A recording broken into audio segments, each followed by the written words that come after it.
രാധ ടീച്ചറുടെ നെരിപ്പോട് എന്ന കഥയിലെ 4-ാം ഭാഗം. എപ്പോഴാണ് കളിക്കൂട്ടുകാരായിരുന്ന ഞങ്ങളുടെ സ്നേഹത്തിൻ്റെ നിറം മാറിയതെന്ന് ഓർമ്മയില്ല. എല്ലാ ദിവസവും ഞങ്ങൾ ഒത്തുകൂടും. ആർക്കും ഒരെതിർപ്പും ഉണ്ടായിരുന്നില്ല. അയൽക്കാരും കളിക്കൂട്ടുകാരുമല്ലേ, ആ സൗജന്യം ഞങ്ങളിൽ വേണ്ടുവോളം ഉണ്ടായിരുന്നു. ഒരു ദിവസം അവൻ എന്നോട് പറഞ്ഞു, നമ്മളിപ്പോൾ കളിക്കുട്ടികളല്ല, എനിക്ക് നിന്നോട് വലിയ ഇഷ്ടമാണ്. നിന്നെ വിവാഹം കഴിക്കാൻ ആഗ്രഹമുണ്ട്. അവൻ്റെ തേനൂറുന്ന വാക്കുകൾ ഹൃദയത്തിൽ സന്തോഷമുണ്ടാക്കിയെങ്കിലും അത് നടക്കുമോ എന്ന കാര്യത്തിൽ വലിയ ആശങ്കയുണ്ടായിരുന്നു. കാരണം കൃഷ്ണകുമാർ അതിസുന്ദരനാണ്, മാത്രമല്ല സാമ്പത്തികമായി വളരെ മുമ്പിലും. അവൻ്റെ അടുത്തു നിൽക്കാൻ പോലും യോഗ്യത എനിക്കില്ല. കുട്ടിക്കാലം മുതൽ കളിച്ചു വളർന്നവരാണ് എന്ന അവകാശം മാത്രമേ എനിക്കുള്ളൂ. നമ്മുടെ വീട്ടുകാർ സമ്മതിക്കുമോ? എൻ്റെ മനസ്സിൽ തോന്നിയ ആശങ്ക നേരിട്ട് ചോദിക്കുകയും ചെയ്തു. വീട്ടുകാരോട് ഞാൻ സമ്മതം ചോദിക്കും. സമ്മതിച്ചില്ലെങ്കിലും നിന്നെ വിവാഹം കഴിച്ചു കൊണ്ടുപോകും. നീ ധൈര്യമായിരിക്കെ, എനിക്ക് ജോലിയുണ്ടല്ലോ. നിന്റെ അമ്മയോട് ഞാൻ ഈ കാര്യം പറയുന്നുണ്ട്. എന്തായാലും ഇപ്രാവശ്യം ഞാൻ ലീവ് കഴിഞ്ഞു പോകുമ്പോൾ നീ എൻ്റെ കൂടെ ഉണ്ടായിരിക്കും, തീർച്ച. അവൻ്റെ ആ തേൻമൊഴികളിൽ ഞാൻ വീണുപോയി. അവനെ അന്ധമായി വിശ്വസിച്ചു. എത്ര നാൾ ലീവുണ്ട്? ഞാൻ ചോദിച്ചു. ലീവ് തീരുന്നതിന് മുമ്പ് വിവാഹം നടത്തണമെന്ന് പറഞ്ഞിട്ട് വീട്ടുകാർ വരികയോ വിവാഹക്കാര്യം സംസാരിക്കുകയോ ഒന്നും ഇതുവരെ ചെയ്തില്ലല്ലോ. എൻ്റെ ആശങ്ക ഞാൻ പങ്കുവെച്ചു. 1 മാസം ലീവുണ്ടല്ലോ, പിന്നെ എന്തിനു വിഷമിക്കുന്നു? ചെറിയൊരു ചടങ്ങായി മാത്രം വിവാഹം നടത്തിയാൽ മതി. അവൻ്റെ മറുപടിയിൽ ഞാൻ സമാധാനിച്ചു. എൻ്റെ മനസ്സാകെ സന്തോഷം നിറഞ്ഞു. കൃഷ്ണകുമാർ എന്നെ വിവാഹം കഴിക്കുന്നതും ഞങ്ങൾ മദ്രാസിലേക്ക് ഒന്നിച്ചു പോകുന്നതും എല്ലാം സ്വപ്നം കണ്ട് ഞാൻ ഉറങ്ങി. പിറ്റേ ദിവസം സന്ധ്യാസമയത്ത് കൃഷ്ണകുമാർ കയറി വന്നു. എന്തേ ഈ നേരത്ത്? ഞാൻ ചോദിച്ചു. ഒരു കാര്യം പറയാനാണ് വന്നത്. വിവാഹക്കാര്യം അമ്മയോട് സംസാരിക്കാനാണോ വന്നത്? ആഹ്ലാദത്തോടെ ഞാൻ ചോദിച്ചു. നാളെ തന്നെ ഞാൻ സംസാരിക്കാം. ഇപ്പോൾ വന്നത് മറ്റൊരു കാര്യം പറയാനാണ്. ഇന്ന് 10 മണിക്ക് ഞാൻ ഇവിടെ വരും, നീ ഇറങ്ങി വരണം. അയ്യോ, അതെന്തിനാണ്? നമ്മൾ എന്നും കാണുന്നവരല്ലേ. പിന്നെ ഈ രാത്രിയിൽ വരേണ്ട ആവശ്യമെന്ത്? എനിക്ക് പേടിയാണ്. അമ്മയും അനിയന്മാരും ഇല്ലേ? നമ്മുടെ കൂടിക്കാഴ്ച വിവാഹം കഴിഞ്ഞിട്ട് മതി. നിനക്കെന്നെ വിശ്വാസമില്ലേ? ഞാൻ ഒരിക്കലും ചതിക്കില്ല. കുറച്ച് സമയം രാത്രി നിന്റെ കൂടെ ചിലവഴിക്കാൻ എനിക്കൊരു മോഹം. നിനക്ക് സമ്മതമാണെങ്കിൽ മാത്രം മതി. ഞാൻ ഒന്നും പറഞ്ഞില്ല. കാരണം ഞാൻ ആ മനുഷ്യനെ അത്രയധികം സ്നേഹിച്ചുപോയി, വിശ്വസിച്ചുപോയി. ആ സ്നേഹവാത്സല്യങ്ങൾക്ക് മുന്നിൽ അടിയറവ് പറയുകയായിരുന്നു ഞാൻ. നേരത്തെ പറഞ്ഞതുപോലെ ശബ്ദമുണ്ടാക്കാതെ അയാൾ കയറി വന്നു. രാത്രി 10 മണി കഴിഞ്ഞിരുന്നു. അമ്മയും അയ്യന്മാരും ഉറങ്ങിക്കഴിഞ്ഞിരുന്നു. അമ്മയ്ക്ക് വാദത്തിൻ്റെ അസുഖമുള്ളതുകൊണ്ട് മരുന്ന് കഴിച്ച് നേരത്തെ കിടക്കും. അടുക്കള വാതിലിൽ പതുക്കെ മുട്ടുന്നത് കേട്ട് ഞാൻ വാതിൽ തുറന്ന് പുറത്തു കടന്നു. എൻ്റെ ഹൃദയമിടിപ്പ് കൂടുന്നത് എനിക്ക് തന്നെ തിരിച്ചറിയാമായിരുന്നു. പുറത്തു വന്ന എന്നെ അയാൾ വലിച്ചടുപ്പിച്ച് ആലിംഗനം ചെയ്തു.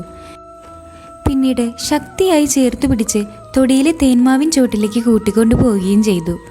അയാളുടെ സ്നേഹലാളനങ്ങളിൽ ഞാൻ എന്നെ തന്നെ മറന്നു. പരസ്പരം ഞങ്ങൾ ഒന്നാവുകയായിരുന്നു.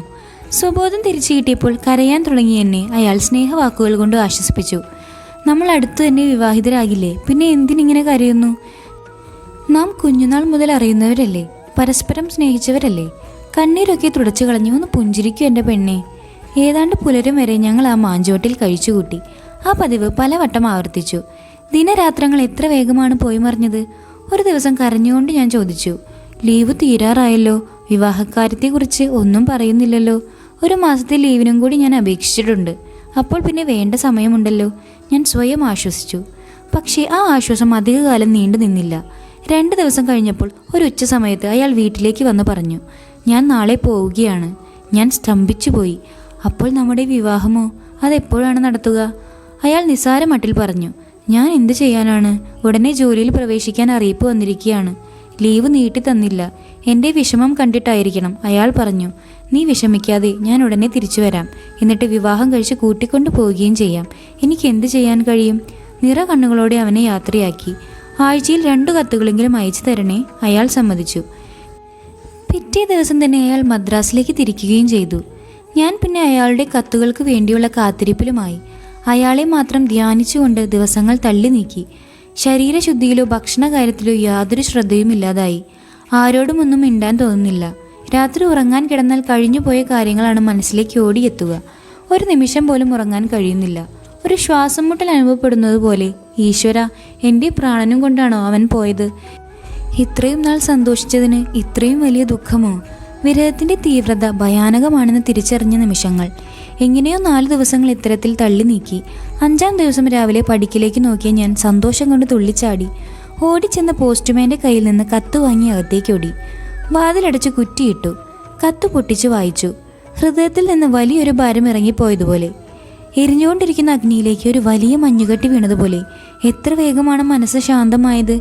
എൻ്റെ പ്രാണൻ തിരിച്ചു കിട്ടിയ അവസ്ഥ. എനിക്ക് മനഃശാന്തി തന്നതിന് ഈശ്വരനോട് ഞാൻ നന്ദി പറഞ്ഞു. ലോകത്തിൽ ഏറ്റവും വലിയത് മനഃശാന്തിയാണ്.